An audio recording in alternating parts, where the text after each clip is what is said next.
रात वापस लिए जाएं, इनसे मुफ्त बिजली जो इस्तेमाल करते हैं। आपको पता है पिछले 1 साल के अंदर अशराफिया ने, जिसमें सरकारी अफसरान भी हैं, जिसमें आपके बड़े बड़े ब्यूरोक्रेट्स भी हैं, जिसमें वापडा के एहलकार भी हैं, इन्होंने बिजली के कितने यूनिट्स इस्तेमाल किए? 34 करोड़। 34 करोड़ बिजली के यूनिट्स इन्होंने मुफ्त इस्तेमाल किए हैं। लगता है तो सिर्फ आईएमएफ के आगे हम गिड़गिड़ाएंगे। अगर आईएमएफ ने इजाजत दे दी तो फिर किस्तों की सूरत में आपसे वसूल किए जाएंगे।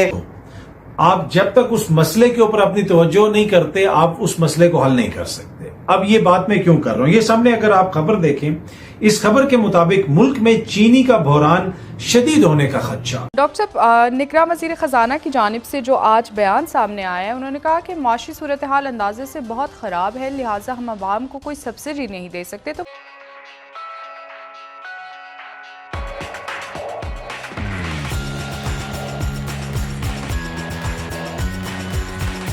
ये बिजली जो 34 करोड़ रुपए इन्होंने इस्तेमाल किए, ये कौन बनाता है? ये प्राइवेट आईपीपीस कंपनियां, प्राइवेट कंपनियां बनाती हैं। वो तो पैसे लेंगी ना। वो पैसे किससे लिए गए? वो आपसे मुझसे लिए गए। वो आपसे मुझसे लिए गए 34 करोड़। आपको पता है कि इस खबर को ब्रेक किसने किया? सेनेटर मुश्ताक ने किया था, कौमी असम्बली में खड़े होकर। उन्होंने ये बताया था कि हर साल ये मरात याफ्ता तबका, ये फ्री पेट्रोल, फ्री बिजली, फ्री घर का अलाउंस, सफरी अलाउंस, ये सब मिला के जो बाबू शाही आपकी जो लेती है, अफसर शाही लेती है, ये पता है पूरे साल का कितना बनता है? 17 अरब डॉलर्स। रुपए नहीं, 17 अरब डॉलर बनता है। हमारे कुल ज़खायर 5 या 6 अरब डॉलर हैं, लेकिन 17 अरब डॉलर हम इन पे खर्च करते हैं, इनके अल्ले तल्लों पे। ये सेनेटर मुश्ताक ने बताया था। तब उसके बाद ये पूरी मूवमेंट शुरू हुई है। फिर इन अवामी मसाइल का क्या कोई हल मौजूद है निगरां सेटअप के पास? इंतहाई काबिल एहतराम शमशाद अख्तर साहब। उन्हें लगता है वो शहबाज शरीफ साहब और इसाक डार साहब की, ये शौकत तरीन साहब की, या उससे पहले जितने वज़राए ख़जाना है, उनकी तकारीर का एक जुमला कहीं से, जो हमेशा हम सुनते रहे हैं कि पिछली हुकूमत हमारे लिए बारूदी सुरंगें बिछा गई और हमें तो पता ही नहीं था, हम आगे बैठ गए और हम अचानक आए और अब हमें तो पता ही नहीं था हालात इतने ख़राब हैं। ये पिछली हुकूमत जो थी उसमें भी ये बात थी, जो पीडीएम की तहरीक इंसाफ के दौर में, उसमें भी बात थी। अब ये जो निगरां हुकूमत है, ये आ गए हैं, लेकिन आने के बाद कह रहे हैं हमें नहीं पता था इतने ख़राब है। आने के बाद हमें पता चला, उससे पहले तो हम मतलब घर पे बैठ के पता नहीं सब क्या कर रहे थे। तो अब अचानक पता चला है उनको कि हालात तो बहुत ही ख़राब हैं, तो वो रिलीफ क्यों नहीं दे सकते जी।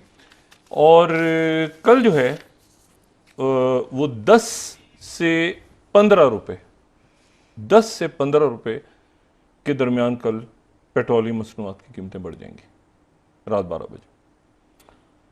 और उसमें जो है वो साथ बिजली के नरखों पे कल हम बात कर चुके हैं, और ये भी बात कर चुके हैं कि गैस की 50% कीमतें बढ़ने जा रही हैं।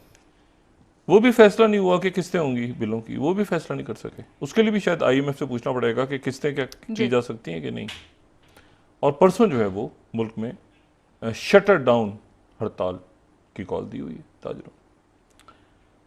तो ये तो बिल्कुल एक, मैं आप यकीन करेंगे मुझे ये अंदाज़ा था कि शायद ये किसी न किसी किस्म का कोई टैक्स, या ये कि मुफ्त बिजली, या ये है कि ख़र्चा कम, या ये है कि कोई जो फंड्स जा रहे हैं वो उसमें कोई कमी, क्योंकि केयर टेकर हुकूमत है ना। थोड़े से मतलब है कि कोई मतलब ये कहें कि जी हम बहुत सारी जो अखराजात पार्लियामेंटेरियंस पे थे, वो हम जो बजट उनको इशू हो गया था, यानी जो तरक्याती और गैर तरक्याती फ़ंड उनको इशू हो गया था, गैर तरक्याती कह रहे हैं रोक रहे हैं, तरक्याती उनको जारी रहेगा। वो पार्लियामेंटेरियंस हैं ही नहीं, वो जाने से पहले सब अपने अपने खाते में, उसमें सुना है कि 25-30% पैसा उन्होंने ले लिया था, बाकी लेना था, तो वो भी जारी रहेगा उनको। यानी इलेक्शन हो नहीं रहा लेकिन उनको फंड जारी रहेगा सबको।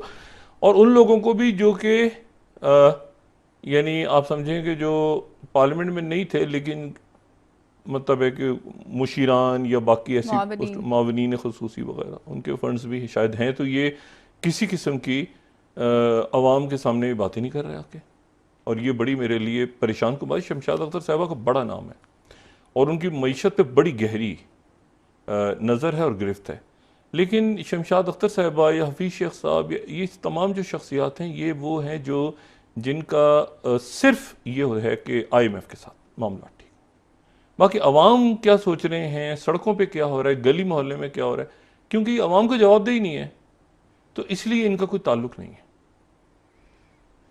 ये कभी आके लोगों के सामने ये नहीं बात करेंगे कि मतलब है कि बस हो गया तो IMF से हम जैसे एक जुमला दिया और वो जुमला दिया, खुदा हाफिज। IMF से वर्चुअली मुज़ाकरात हुए और बाकी हम कुछ नहीं कर सकते और गायब। अब लोग जाने सड़कों पे, घरों में खुदकुशियाँ, महंगाई का तूफान आएगा। और आप एक अजीब व गरीब बात देखें, मैं इसके ऊपर जो है वो हैरान हूँ। एक ख़त आज यानी इस दो खबरें मैं सिर्फ बता के ज़रा मुल्क में, ये एक तो ख़त है, ठीक है, और ये जो ख़त है ये लिखा है जनाब ट्रेडिंग, ये TCP ने ख़त लिखा है, ट्रेडिंग कॉरपोरेशन ऑफ पाकिस्तान ने। और ये ख़त जो है ये लिख रहे हैं ब्राज़ील को।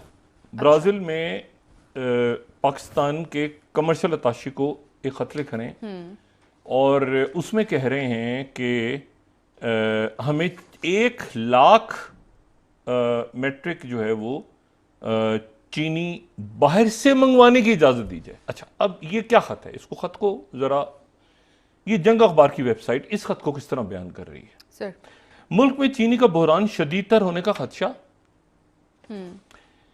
अच्छा, TCP ने ब्राज़ील में पाकिस्तानी कमर्शियल, मैं सिर्फ जिस तरह जंग अखबार ने लिखा है मैं उसी तरह से ये यहाँ पे स्लाइड दिखा रहा हूँ।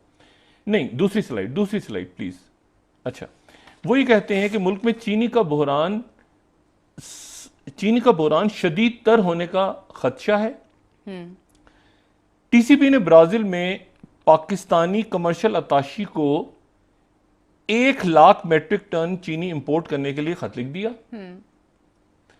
अच्छा, ज़राए ने बताया, महकमा खुराक पंजाब के मुताबिक इंपोर्टेड चीनी 220 रुपए किलो के हिसाब से पाकिस्तान मंगवाई जा रही है। 220 रुपए किलो। महकमा खुराक के पास इस वक्त 10 लाख टन सरप्लस चीनी का कैरी फॉरवर्ड मौजूद है। महकमे को सरप्लस चीनी के ज़खायर इस्तेमाल करना पड़ेंगे। ज़राए ने बताया कि सरप्लस चीनी के ज़खायर ख़त्म होने पर इंपोर्टेड चीनी मार्केट में आ जाएगी और शहरी 100 रुपए सरकारी नर्ख वाली चीनी 220 रुपए किलो में खरीदने पर मजबूर होंगे। सही। यानी इस एक ये और नहीं ये यानी इस ये खत, ये खबर, ये मौजूदा, ये निगरान हुकूमत है।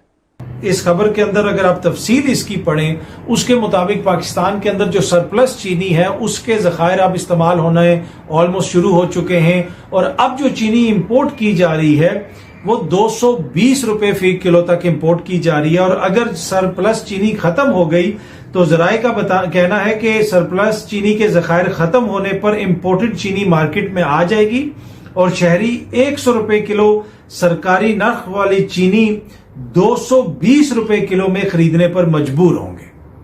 अब ये कोई छोटी खबर नहीं है कि इस वक्त आपको पता है पेट्रोल की कीमत में मजीद इजाफा हो सकता है, इस तरह की खबरें आ रही हैं।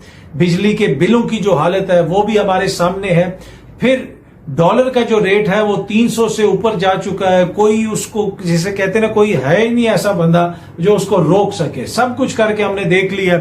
हर 10 दिन के बाद, 15 दिन के बाद पिछली हुकूमत भी अनाउंस करती थी कि जी वो डॉलर की स्मगलिंग हो रही है, तो ये कह दिया फलाना महकमा उसकी तहकीकात करेगा, ये होगा वो होगा। लेकिन ये लॉन्ग टर्म हमारी जो इकोनॉमिक पॉलिसीज है उसका नतीजा। अब ये जो सारे मैं आपको मौशी मसाइल बता रहा हूं कि ये मसला है, ये मसला है, ये मसला है, इधर भी मसाइल हैं, उधर भी मसाइल हैं। अब ये मसाइल हल किस तरह होंगे? वही बैक टू द बेसिक्स, जिस तरह शुरू में मैंने आपको बताया कि जो मसला होता है आपको उसके ऊपर तवज्जो देनी पड़ती है। जब तक आप उसके ऊपर तवज्जो नहीं देते आपका वो मसला हल नहीं होता। और इस वक्त मसाइल क्या है हमारे और हमारी तरजीहात क्या है, ये खबर आप सामने देख लें। स्पेशल कोर्ट ने शाह महमूद कुरैशी साहब को 14 रोजा जुडिशल रिमांड के ऊपर भेज दिया है अडयाला जेल। ये हमारी तरजीहात है कि इस वक्त मुल्क में सियासी मुखालफिन के खिलाफ जो पिछली हुकूमत मुकदमे वगैरह शुरू करके गई थी, निगरान हुकूमत में भी वही मुकदमे उसी तरह चल रहे हैं। फिर हलीम आदिल शेख साहब भी आज वो गए थे कोई दरखास्त लेके सिंध हाई कोर्ट में, उधर से बाहर से उनको भी गिरफ्तार कर लिया गया।